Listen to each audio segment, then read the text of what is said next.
Right everyone, the news has broken, I'm sure everybody's seen it. UFC undisputed heavyweight champion of the world. Moving forward, very, very important to me just that I acknowledge everybody quickly who has supported me in this, I'm not going to say it was a tough time, but a bit of a challenging time over like the last kind of 10, 11 months that I have been inactive due to no fault of my own, but luckily that is all behind us now. Massively appreciate the support from everybody, massively appreciate the support going forward. I'm going to keep this thing as active as possible. I want to be the best heavyweight ever to walk the face of the earth. I'm going to defend this thing as many times as I possibly can. I'm going to keep you guys entertained. I'm going to really give back to everybody who has shown me support over the last year, over the last 5 years, over the last 10 years. Really appreciate the support and love from everybody, and we're going to see an active, defending UFC heavyweight undisputed champion going forward. Thank you guys, and I'll speak to you soon. Tom Aspinall has finally spoken out now that Jon Jones is officially done, and he's not holding back. Tom made it clear he's ready to take over as the true heavyweight king. After all the drama, confusion and waiting, UFC President Dana White confirmed it. Jon Jones called him personally and said he's retiring from the UFC for good. I mean, I just feel like anybody would understand at this point. Like, you know, I'll retire the heavyweight belt if I have to. It's like, dude, give the guy what he wants at the end of the day, you know? And I'm not talking to Dana directly, I feel like I'm at a place now where, you know, like, I want to take what I find to be super fights. I don't want to fight dangerous up-and-comers anymore. I want to fight dangerous, established champions. So as long as I have the heavyweight championship, I don't really care about it. My body doesn't lie in belts anymore. I've created something much bigger.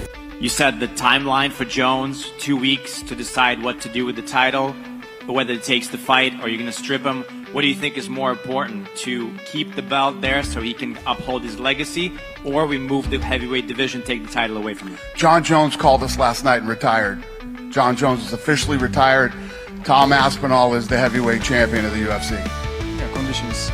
Francis says he changed his mind and he would consider coming back to the UFC.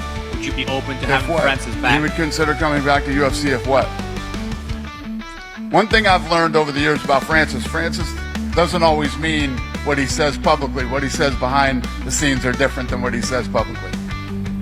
I'm not a big fan. I would be shocked if Francis ever came back here on lots of different levels. I'm not a fan, and he doesn't always mean what he says publicly. Who is the #1 contender right now? So International Fight Week starts Monday in Las Vegas, and Tom will be in Vegas all week with us, so we'll get together with him and figure out what's next. Since I won that fight, he's gone completely quiet, and he'll continue to go completely quiet about me until he retires, because there's no way on earth that he's going to fight me. Not a chance. I will retire Jon Jones without even fighting him. Guys, normally we wait till the morning to release these videos, but tonight you got to stay up late with the boy because Jon Jones quit. I said it a couple weeks ago that if he didn't fight this guy, Jon Jones quit. And tonight Dana White announced that he did. Unbelievable. And then the news coming out of Albuquerque, I got a lot to say. But here's what fans didn't know. Jon had already agreed to defend his title against Tom. The fight was supposed to happen. Everyone thought it was locked in. But when it came time to make it official, Jon pulled out. Just like that. The UFC was left scrambling and the whole division frozen again. Meanwhile, Tom had been working non-stop, staying ready and waiting for his shot. He's made it clear he's done sitting around. He's proud to finally be recognized as the real heavyweight champion without the word interim attached to it, and he's making promises, big ones. Tom says he won't be like Jon. He won't keep the belt hostage. He's going to defend it, stay active, and always give fans what they deserve. Real fights, real action, no nonsense. Dana White didn't try to hide how frustrated he is. He said Jon's sudden decision caught everyone off guard. The UFC had already built the promotion around this fight. Everything was in place. But Jon being Jon, he backed out at the last moment, again leaving everyone hanging. Did the fight, went to Thailand, came back, didn't want the fight. What happened? Yeah, I wouldn't say that Thailand was the end of it. You know, we were talking about it before that. But yeah, the fight was done. We had the fight done. a long time ago. So why he decided not to fight, you guys will have to ask him that. Is it accurate? There's a lot of reports about figures he was offered. Is it fair to say he was offered a lot of money to take this fight? Yeah. Listen, he was offered what he deserves for that fight. Yeah. I'll just come out and ask you. Do you think he's ducking Tom Aspinall? No. Jon Jones, I said it a million times, I'll say it again. He's never ducked anybody other than that one goofy time with the Chael Sonnen thing. He's never ducked anybody. And, you know, I think the reality is whatever changed his mind with this fight, I don't know, you'd have to ask him that. But, you know, he's 38 years old and I don't know. Do you think if it was someone like Alex Pereira, he would fight them? And it's maybe Tom that he specifically doesn't fancy the matchup, doesn't fancy the age difference? I don't know. I don't know the answer to these questions. Only he does. You know, we had the fight done. Listen, our job is to make the biggest fights we can make and the fights that the fans want to see. And that's what we try to do. But the minute somebody starts talking about retirement, you know my philosophy on that. You should do it. Did you know about the stuff that came out of Albuquerque last night? I saw it today. When I saw it today, I said, oh, everybody's going to think this is why he retired. Maybe that is why he retired. Who the hell knows, man? But, yeah, I don't know. These are all questions you got to ask him. We had the fight done. You know, you saw me talking about it very confidently that this fight was going to happen.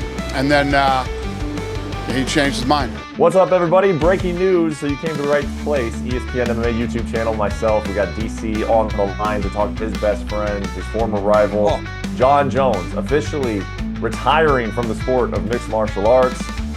We knew, DC, that this had been part of the conversation. We were hoping it wasn't going to be the conversation just yet. I mean, I selfishly was hoping for a fight between he and Tom Aspinall. I don't think I'm the only one. In fact, I know the whole world was kind of hoping for that. In the end, he is not fighting Tom Aspinall. He is retiring from the sport of mixed martial arts, announced by Dana White on Saturday. Your initial thoughts to the announcement that Jon Jones is officially retired from mixed martial arts? So my first thought, it was like, he actually did it. He actually did it. You know, like, I didn't think that he would walk away. I didn't know that, you know, he would allow for or would be able to handle what comes with making this decision right now in the optics of it, Brett. Do you understand what I'm saying? What it looks like to people. I didn't know that his ego would be able to handle walking away. I figured he would fight based on that. But he didn't. And it's crazy. I said something the other day, Brett, and I don't want this to be like me crapping on Jon Jones, but I said something on my YouTube channel. I said, if Jon Jones doesn't fight this guy, he quit. Right? He quit. That's who he is. He's walking away because he doesn't want to fight Tom Aspinall. Because if Francis Ngannou was there or Alex Pereira was there, he'd be trying to fight those guys. He's made that very clear. He doesn't want to fight Tom Aspinall. And so Tom Aspinall could walk around now with his chest up, chin up, and say, I retired Jon Jones. Tom Aspinall retired Jon Jones. There is no doubt about that. Tom Aspinall's presence is the reason why Jon Jones is no longer the UFC heavyweight champion. Jon Jones said yesterday the fight doesn't excite me. You can make a strong case that this would be the biggest Jon Jones fight since DC2 in 2017. 2017. That's how long. With all due respect to the Anthony Smiths, the Thiago Santoses, the Dominic Reyes, even Cyril Gane and Stipe. You're telling me those fights were bigger than this? What doesn't excite you about this? That you may lose? Listen, I've never subscribed to the duck stuff, but the way this has been handled has been shameful. It's been shameful. Like I said, UFC got him the money. Once he said no, it was time to move on. Tom Aspinall wants to fight twice this year. He'd like to fight in October and at the end of the year. More likely than not, you aren't getting those two fights. In the prime of his life, when he's killing everyone, beating them by knockout in 60, 70, 80 seconds, he had to sit around and wait for a guy because the UFC didn't want to move on in what was something that could have been determined back in November. It's shameful. And the way Jon is trying to spin this by like, he's such an awesome guy, he's such a great guy, but you know, he could slip, and there could always be another one.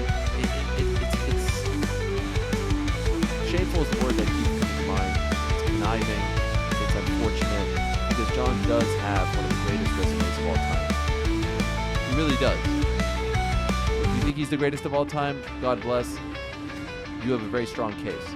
But in my opinion, George St. Pierre never embarrassed himself, never embarrassed the organization, never cheated, never got caught using PEDs, beat the undisputed champion at 170, beat the undisputed champion at 185, never held up the division, vacated the title when you needed to, came back when you needed to. There's no debate. All these things matter. Yes, he has 2 losses, and yes, he avenged both those losses. And so they've known for quite some time, several months, that he was out. Dana White told us a couple of weeks ago. What did he say? Jon Jones agreed. But I told you all, he wasn't telling you the real story. He wasn't telling you the full story. The full story was he agreed and then he reneged. Dana White guaranteed this fight would happen. He guaranteed it would happen as recently as a couple of weeks ago. It was already not a thing. The way in which this has been handled has not been great. And the fact that Tom Aspinall, at the very least, couldn't get some sort of, oh, here's the belt, here's the ceremony, here's your fight, here's your date, is shameful. Now, ultimately, Tom doesn't care about any of this. He really doesn't. He just wants to fight. It was never about Jon Jones. As I've said time and again, Jon Jones was a great addition to the whole scenario, to the equation. Oh, wow, I could beat Jon Jones to become UFC heavyweight champion, undisputed, incredible. Look at me, look at the stars I've aligned for me. But ultimately, this guy just wanted to become champion. He wanted to prove he was the best. And by the way, he has been the best for the last couple of years.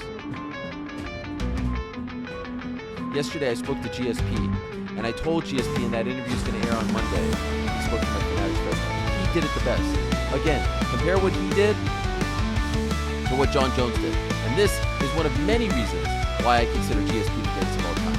When GSP beat Johnny Hendricks at UFC 167, he relinquished the belt that night. He didn't hold up anyone.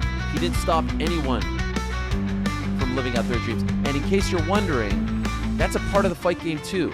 Time-honored tradition. The train rolls along. He comes back 4 years later to fight Michael Bisping. Gives up the belt. 2-3 weeks later, he's diagnosed with colitis. He beat Michael Bisping, who was the undisputed champion at the time. He didn't beat some interim champ or fight for a vacant title, and he didn't hold up the division. That's how you do it. Not this. Jon Jones fought Cyril Gane for a vacant title. He didn't even beat the real champion, Francis Ngannou. And then, when he got hurt, he waited a full extra year to fight Stipe. The fight didn't make sense a year prior. He fought him a year later, and it still didn't make sense. Then when it was time to fight the interim champion, he campaigned for Alex Pereira. And then when Alex Pereira lost, he campaigned for Francis Ngannou. This was never about not wanting to fight. This was a calculated business decision on Jon Jones' end to say, hey, I could walk away undefeated. I could walk away as the man. For Dana, this marks the end of an era, one filled with highs and constant headaches. But for Tom, this is the beginning of a brand new chapter. He knows fans were dying to see him face Jon, and yes, he wanted that fight too. But now, he's not wasting another second thinking about what could have been. Tom's focus is forward. He's staying sharp and preparing for the next man to sign that contract. Right now, all eyes are on Cyril Gane, who might headline the UFC event in Paris this September. Then there's Alexander Volkov, who's hunting for revenge. And don't forget Jelton Almeida. He's hungry to shock the world and test Tom's ground game. 2 more quick ones for me. So for Tom Aspinall tonight, he's the heavyweight champion of the world. Does that defense he did against Curtis Blades count to his official defenses? Because then he would only have 2 more to equal Stipe, or does he have to start fresh now? You guys are throwing shit at me that I haven't even thought about. I have no idea, but yeah, I don't know.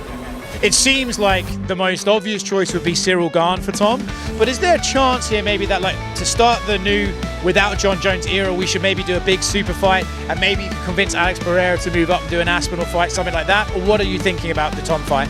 Well, once I get through today, tomorrow starts International Fight Week. I'll be back in Vegas tonight, and Tom will be there all next week, so we'll sit down with him, see what he's thinking, what he wants to do. He's been great through this whole thing, and literally said, I'll fight whoever you guys tell me to fight. I'm ready to go, so looking forward to it. I'm looking forward to the Tom Aspinall era. said you had the date or the fight or was agreed to. Did you have a date and a location for that? Because I think a lot of people assumed it would be at MSG again. That it would be what? At Madison Square Garden, like heavyweight. Yeah. That's what we were shooting for. We were shooting for New York. Yeah. So would it make sense to keep Tom on that day, or are you going to try to like wait long enough? Let's get you in there. Well, I mean, we got to figure out the rest of the year.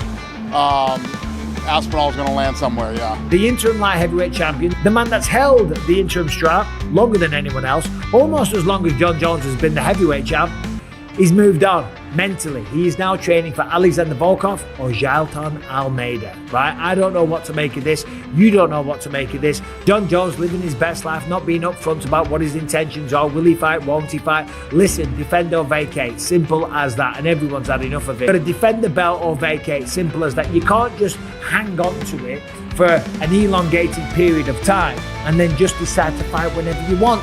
No, you owe a duty to the fans, to the opponents, to the division. You owe it to yourself. And I'll tell you what, he doesn't want to give Tom a chance because he's worried about getting beaten, okay? Never mind that. Legacy's not like that. People will look at Jon Jones and say, yeah, he was a tremendous champion. And if he goes out there against Tom Aspinall, a new generation guy, and was to give it his best shot, and he was to lose, but he still had the balls to put it on the line, which, by the way, is what every single fighter does when they step in the octagon. We all take chances. We don't know. We aren't guaranteed to win these fights. But if he was to do that, and he was to lose in a valiant effort, people would say, well, you know, he's a bit older. Tom Aspinall came through, but look at the career that he had. Unbelievable. One of the greatest of all time, right? But if he avoids Tom Aspinall like the plague and he continues down this line, it will absolutely affect his legacy because, and I don't care what he's done in the past, because it doesn't embody the spirit of a fighter. Fighters are supposed to go in there against big, nasty, mean, tough son of a bitches, okay? And not knowing if they're gonna win. That's what inspires people. I hate to talk about myself, but I lost many fights along the way. I lost #1 contender matchups. Granted, a lot of them were on steroids. All you motherfuckers are on steroids. But I became the champion in the end. I never gave up on myself. And that's what people always tell me that they respect about my career, what they respect about other people's career, that they took on really tough fights. They tried their best and they scratched and clawed the way to the top. They did it in the end, and wow, take a bow, what a story, what a journey.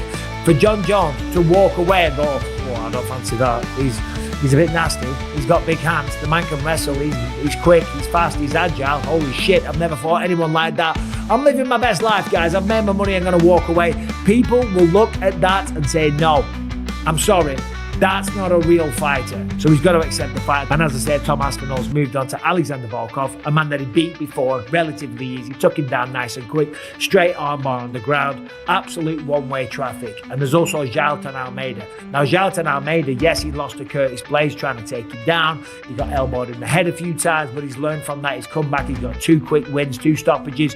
The man is a force of nature. He's an absolute wrestling maniac. He's short, he's stocky, he's strong as an ox. He's only got 1 loss on his record, and I think he would cause some problems for Tom Aspinall. Of course, Tom might take him down, but I think on the feet he's taller, he's longer, he's quicker, and he cracks very hard. So regardless, I would favour Tom in both of those matchups, but just the fact that he has mentally moved on, and we're waiting for this announcement. I mean, we don't know what it is yet, but we're waiting. Something's going to happen soon, but the fact that he's talking about other people, it doesn't bode well for that fight. But Tom's keeping it simple. He doesn't care who the opponent is, just give him a date, give him a name, and he'll be there. No politics, no stalling, no drama. People in the MMA world are already seeing the difference. Tom isn't playing games, he's not waiting for the perfect moment. He's back in camp, sharpening every weapon, ready for strikers, wrestlers, grapplers, whoever. Meanwhile, the community is torn over Jon's legacy. Some say he's going out smart, walking away while still on top. Others think this confirms what they feared, that Jon didn't want to take the risk of facing a young, dangerous guy like Tom who keeps getting better. But Tom, he's not getting into any of that goat talk. He said it straight. Jon's time is over. His time is now. He wants to bring the belt back to life with exciting fights, active defenses, and 0 delays. the more waiting around for a legend to feel ready.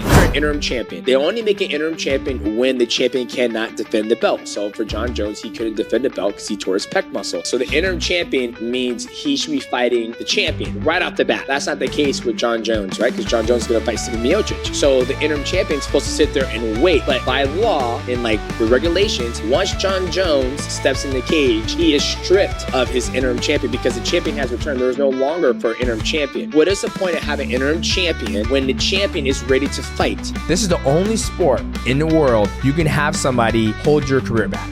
I've been almost a year inactive with no prospects of anything. Just be ready, and we'll just let you know. Yeah. And then it's kind of difficult, like mentally, to. Oh yeah. This is the fight against Jon Jones. Like, not the fight is another thing. Yeah. This is the tricky bit where I really have to stay switched on, stay motivated, and I'm trying my best. I'm trying. It's tough, as you said a minute ago. No one really knows what's going on behind the scenes apart from me. Exactly. You're in office cooking. I train all the time anyway. Just because I'm not going to fight doesn't mean I don't train. Like, I honestly can see Jon's point of view. I get it. Yep. I get it. It's just about the title for me. Yep. I just want the title. That's it. Yep. There's nothing else really matters. So you're like, let me do my thing. Let me fight. I just want to fight. And I think that's the respectful way to go about it. It's like, you don't care if it's Jon, and it's no disrespect to Jon, it's no disrespect to anybody out there. You're just trying to fight. Yep. I just want to fight. Yep. Nah, man, Jon's retired. What are we talking about, guys? This is Jon. You guys don't follow Jon on social media? I don't follow him on social media. He said that. No, me too, actually. Me too. But the guy is living his best life. He's had a fantastic career. We all know. We know Jon's a religious man, so I want to say God bless him moving forward in what he does with his life and his career. And we move on. We move on. I'm the undisputed heavyweight champion of the world. I'm ready to take on all comers, get this division moving again. Us guys have been waiting around too long. You know, the contenders are getting sick of it. Everybody's getting sick of it. Even the fans are getting sick of this stuff. So Jon's retired and it's time that we move on. Now that Jon's retired, the heavyweight division is wide open. Cyril Gane, Volkov, Almeida, they're all in line. They all want a piece of the new champ. Tom has a message for all of them. Bring it on. He's not running from anyone. He's not protecting a record or hiding behind excuses. He wants to fight. He wants to prove every single time why he holds that belt. And for the first time in a long time, fans feel like the division has real energy again. The champ isn't just taking pictures with the belt, he's ready to defend it. Jon may have been the GOAT, but now there's a new lion on the throne, and his name is Tom Aspinall. The Aspinall era is here, and it's only just getting started.